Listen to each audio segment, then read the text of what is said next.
What if I told you that in the harshest, most unforgiving landscape in American history, where men fought over water, froze through the night, and died for a few dollars, there were others living like royalty inside moving mansions, not in cities, not behind castle walls, but right there, in the middle of the Wild West. While dust storms swallowed entire towns and hunger carved itself into the faces of workers, a different world existed just a few meters away, hidden behind polished wood, velvet curtains, and golden light. A world where the sound of gunfire outside was drowned out by the soft clink of crystal glasses. And today, you're going to step inside that world, because by the end of this video, you'll understand how billionaires of the Wild West didn't just survive the frontier, they completely detached from it, building lives so extravagant that they almost feel unreal. But before we go deeper into this hidden reality, make sure you're subscribed, because stories like this, the ones history doesn't openly tell, are exactly what we uncover here. Now imagine this: a vast, empty desert stretching endlessly in every direction. The wind is dry, aggressive, almost alive, cutting through skin, carrying dust that seeps into your mouth, your eyes, your lungs. Out here, survival is not guaranteed. It's negotiated, every single day. And then, suddenly, something appears on the horizon. A train. But not the kind you're thinking of. This one doesn't look like a machine built for transport. It moves slowly, almost arrogantly, as if it knows it doesn't belong to this world. Its exterior is pristine, untouched by the chaos around it. And inside, it's something else entirely. Polished mahogany walls, hand-carved details imported from Europe, thick carpets that silence every step, private rooms that feel more like luxury hotel suites than train compartments, a dining area where chefs prepare fresh meals using ingredients that had no business existing in the middle of nowhere. Wine, not cheap, local substitutes, but bottles brought from across the ocean. Silverware, fine china, soft lighting dancing across glass surfaces, all of it moving through one of the most dangerous environments on Earth.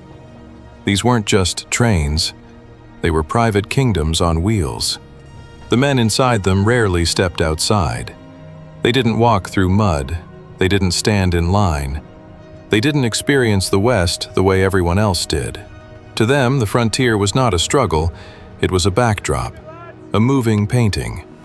While workers laid tracks under brutal sun and freezing nights, these men observed everything from a distance, elevated, protected, untouchable. And the train itself wasn't just about comfort, it was about control. Because in a land where distance meant vulnerability, mobility meant power. These private trains allowed them to move their wealth, their influence, and their decisions across vast territories without ever exposing themselves to the dangers that defined the Wild West. They could arrive unannounced, leave without warning, and remain completely unreachable when necessary. To the outside world, they were almost like ghosts, always present, but never truly seen. And yet, as surreal as this lifestyle sounds, the trains were only the beginning. Because once these men decided to stop moving, what they built next in the middle of absolute nothingness was even more shocking than anything inside those rolling mansions. Because when these men finally decided to stop moving, they didn't settle. They conquered the land itself. Not with guns or brute force like everyone else, but with something far more powerful: money that could bend reality. In places where nothing should exist, where the ground was dry, hostile, and lifeless, they built structures that looked completely out of place, almost unnatural. Massive houses rising from emptiness, with imported stone, carved wood, and architectural designs inspired by European estates. While ordinary people struggled to build basic shelters that could survive a storm, these men were constructing environments that defied the very logic of the frontier. Imagine standing in the middle of nowhere, surrounded by endless silence, and then suddenly walking into a space filled with color, texture, and life. Gardens in the desert. Not small ones, but carefully designed landscapes sustained by complex systems that brought water from miles away. Inside, rooms filled with furniture that had traveled across oceans, fabrics that had never touched dust, and objects chosen not for necessity, but for display. Every detail had a purpose, and that purpose was simple: to prove that they were above the rules that governed everyone else.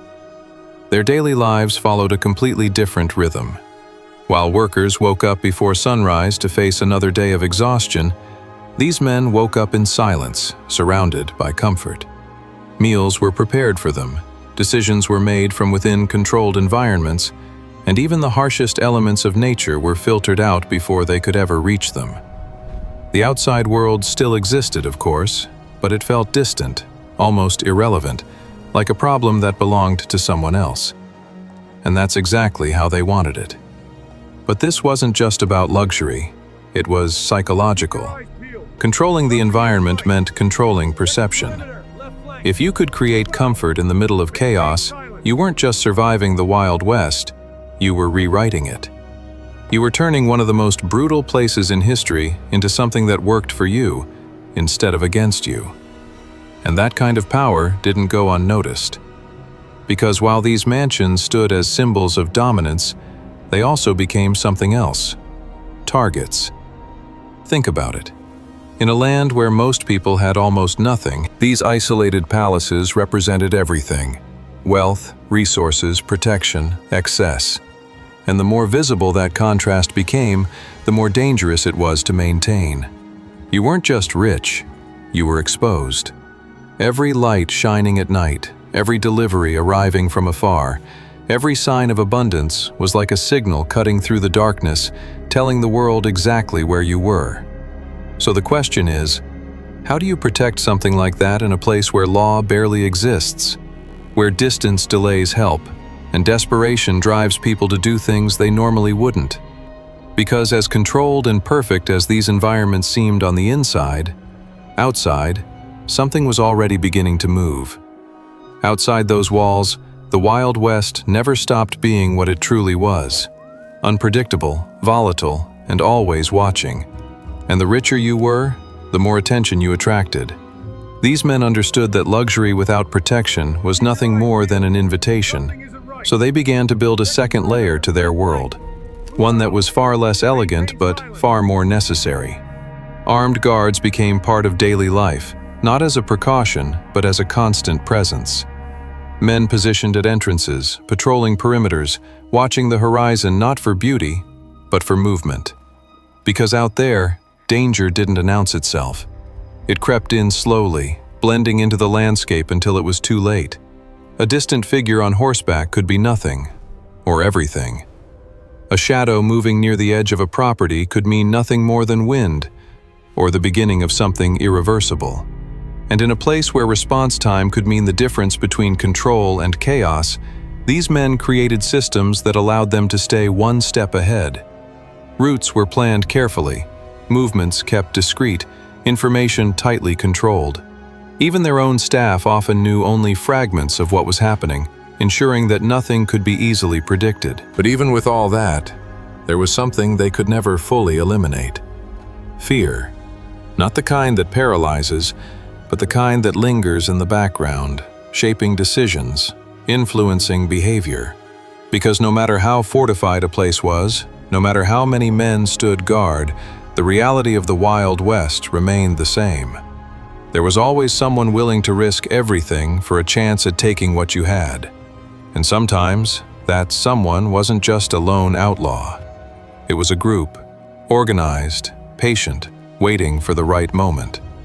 And when that moment came, it didn't look like a dramatic invasion. It was subtle at first.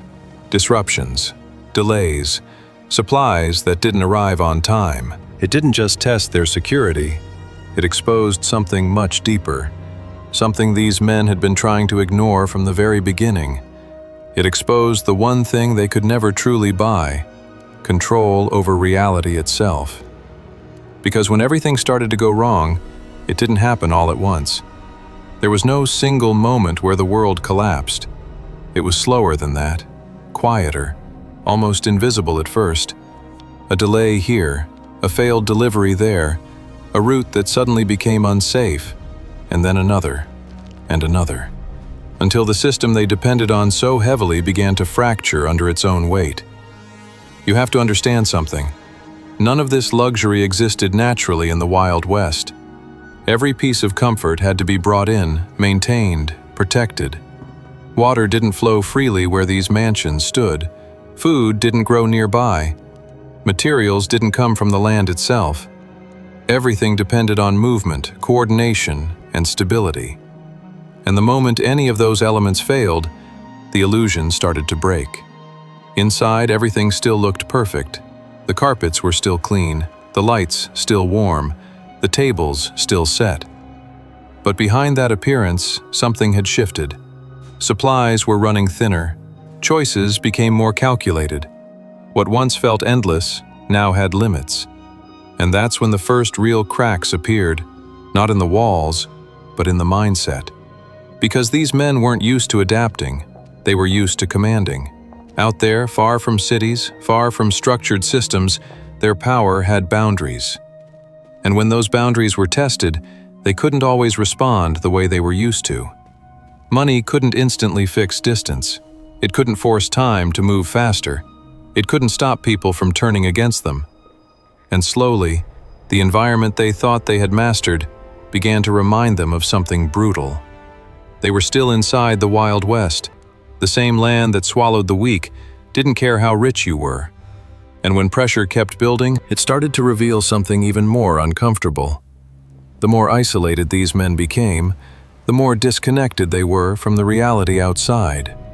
Decisions made from inside controlled environments didn't always match what was actually happening beyond those walls. And that gap, that distance between perception and reality, became dangerous. Because when you stop seeing the world as it truly is, you stop reacting in time. And out there, reacting too late could cost everything. Some tried to hold on, reinforce structures, increase security, tighten control even more. But that only made the tension worse. Others began to move again, retreating into the one thing that had always given them an advantage: mobility. The private trains, once symbols of power and dominance, became something else entirely: escape. Because when the environment turns against you, staying in one place becomes a risk. And suddenly, those moving mansions weren't just about luxury anymore. They were about survival. But here's the paradox no one talks about. These men built entire worlds to separate themselves from the chaos, and in doing so, they made themselves even more vulnerable to it. The more they distanced themselves from reality, the harder it became to adapt when reality pushed back. They weren't living above the Wild West, they were just delaying it. Because no matter how polished the wood was, no matter how soft the fabrics felt, no matter how controlled the environment seemed, outside, the wind was still blowing, the land was still hostile, and the rules of survival had never changed. So in the end, the question isn't whether they lived better than everyone else. It's whether they ever truly escaped the world they were trying so hard to leave behind. If you want to see more stories like this, the hidden realities, the contrasts history doesn't usually show, make sure you're subscribed. Because the truth is, the past is far stranger than most people are ready to see.